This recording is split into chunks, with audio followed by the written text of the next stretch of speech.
প্রিয় দর্শক, আসসালামু আলাইকুম। কথা বলতে চাই এনবিআরের যে শাটডাউন কর্মসূচি চলছে সেটা নিয়ে।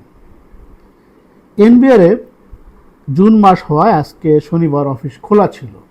দেখুন, জুন মাস ক্লোজিং যেটা আছে সেই মাসে আসলেই কাজ এত বেশি থাকে যে শনিবারও অফিস খোলা থাকতে হয়। এর মাঝখানে এই মহা ব্যস্ত সময়ে এনবিআর কমপ্লিট শাটডাউন দিয়েছে। দাবি হচ্ছে এনবিআর যে সংস্কার করা হচ্ছিল সেই সংস্কারটা তারা চায় না। কেন চায় না এটা আমরা জানি। তারা আগের মতোই যে বন্দোবস্ত সেই পুরনো বন্দোবস্ত চলতে চায়। কিন্তু 5ই আগস্ট যে বিপ্লব হলো, সেই বিপ্লব বা সংগ্রাম যেই গণঅভ্যুত্থান হলো সেটাতে হাসিনাকে বিদায় করা হয়েছে এবং সেই ফ্যাসিবাদী শাসনও বিদায় করার চেষ্টা হচ্ছে। এনবিআরের আগে যে ব্যবস্থা সেই ব্যবস্থাটা কী ছিল? একজন মতিয়রের মতো ডাকাত তৈরি হয়েছিল, যার 2টা বউ লাগে, আবার পরের ঘরের সন্তান 12 লাখ টাকাতে ছাগল কুরবানি দেয়। মানে কত টাকা হলে পারে? তারা দুজনই অ্যারেস্ট আছেন। আমরা জানি যে তারা কত ইনকাম করেছে।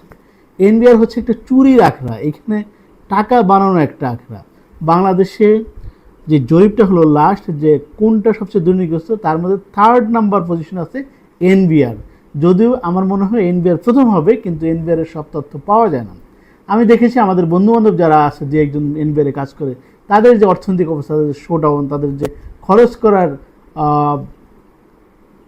ক্যাপাসিটি বা প্রতি মাসে তারা যেভাবে খরচ করে, তাতে আমরা বুঝতে পারি যে ওরা যারা বেতন পায় সেই বেতনে তো সে চলতে পারে না।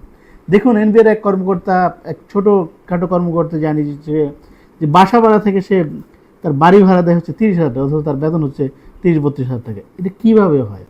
মানে এটা হচ্ছে এনবিআরে সারা পৃথিবীতে যেটা হয়, একটা গ্রুপ, এনবিআরের 2টা গ্রুপ থাকে। একটা হচ্ছে রাজস্ব নির্ধারণ করে দিবে, আর একটা হচ্ছে রাজস্ব আহরণ করে দিবে। এখন রাজস্ব আহরণ এবং রাজস্ব নির্ধারণ যদি একই ব্যক্তি করে তাহলে কি হয়? তাহলে তাকে কিছু টাকা দিলে, ধরুন একজনকে 50,000 টাকা ঘুষ দিল, সে তার রাজস্ব কমিয়ে দিল 2 লক্ষ টাকা। এতে কাস্টমার যে আমাদের মানুষ, যারা আমাদের দেশের জনগণ, ব্যবসায়ী, তারাও উপকৃত হলো, তার 1.5 লাখ টাকা কম খরচ হলো। আর যে কর্মকর্তা এই কাজটা করলো তার 50,000 টাকা লাভ হলো। মূলত আমাদের দেশ ক্ষতিগ্রস্ত হলো 2 লাখ টাকা থেকে। 2 লাখের মধ্যে সে 50,000 টাকা মাত্র রাজস্ব পেল। বাংলাদেশে ঠিকমতো রাজস্ব যে সংগ্রহ করা হয় না, এই শুধু চুরির কারণে। এখন বর্তমান সরকার এই ব্যবস্থাটা বিলোপ করে, আগের ব্যবস্থা বিলোপ করে 2টা গ্রুপ করেছেন, 2টা ভাগ করেছেন এনবিআর। একটা হচ্ছে রাজস্ব নির্ধারণ করে দিবে, অন্যজন আদায় করে দিবে। এই যে 2 জায়গায় ঘুষ দিতে হবে, বা একটু জটিলতা হয়ে গেল, মানে ঘুষ দেওয়াটা একটু জটিলতা হয়ে গেল, বা ঘুষ খাওয়াটা জটিলতা হয়ে গেল। কারণ যারা রাজস্ব নির্ধারণ করে দিবে তারাই তো ঘুষ পাবে, কারণ হচ্ছে যে আহরণ করবে সে তো ঘুষ নিতে পারবো না। এই একটা গ্রুপ, মানে আবার একটা গ্রুপের হাতে ক্ষমতা চলে গেলো, একটা গ্রুপের সাথে মানে বঞ্চিত হলো, এরকম তারা মনে করতেছে। আসলে সরকারি চাকরি যারা করেন তারা সরকারি যে বেতন সেই অনুযায়ী নির্ধারণ আপনারা চলবেন। এটা না করে জাস্ট দুর্নীতি করার জন্য, আগের যে দুর্নীতি সেটা বলবৎ রাখার জন্য, টিকিয়ে রাখার জন্য কমপ্লিট শাটডাউন করেছেন। এতে কী করেছেন? সরকারি চাকরি করবেন, সরকারের আদেশ মানবেন না, এটা কেমন হয়? তারা সকল বন্দরগুলি, স্থল বন্দর, চিটাং পোর্ট বন্ধ করে দিয়েছেন, আমদানি রপ্তানি বন্ধ। তাহলে সরকার যদি রাজস্ব না হয় দেশ চালাবে কীভাবে?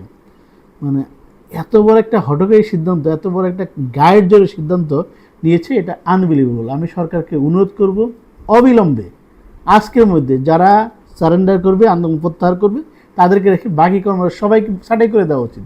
বাংলাদেশের লোকের অভাব না, এরকম না যে এদেরকে ছাঁটাই করে দিলে রাজস্ব আহরণ করা যাবে না। নো, মোটেই না। এটা হয়তো বা 1 মাস কষ্ট হবে, ঠিকই নিয়োগ বিজ্ঞপ্তি দিয়ে তাকে নিয়োগ করা যাবে এবং যোগ্য লোক পাওয়া যাবে, অথবা ডিপিটিশনে নিয়ে লোক এই ব্যবস্থাটা করা যাবে।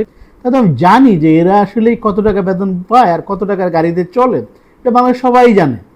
সো এইটাকে সরকারের প্রশ্রয় দেওয়া মোটেই উচিত হবে না। এবং আজকে যে রাজস্ব হারিয়েছে সরকার, আজকের দিনে যে রাজস্ব আদায় হয়নি, সেটার জন্য জরিমানা করে দেওয়া উচিত। কেউ যদি চাকরি করতে চায় করবে, সরকারি আদেশ তো মানতেই হবে। আর এই সংস্কার কিন্তু কোনো গোষ্ঠীর জন্য না, কোনো ব্যক্তির জন্য না, এটা হচ্ছে দেশের জন্য সংস্কার। আমি সরকারকে অনুরোধ করব কঠোর হস্তে এই সংস্কারটা, এদেরকে দমন করার জন্য। আর দমন করতে খুব বেশি কিছু লাগবে না।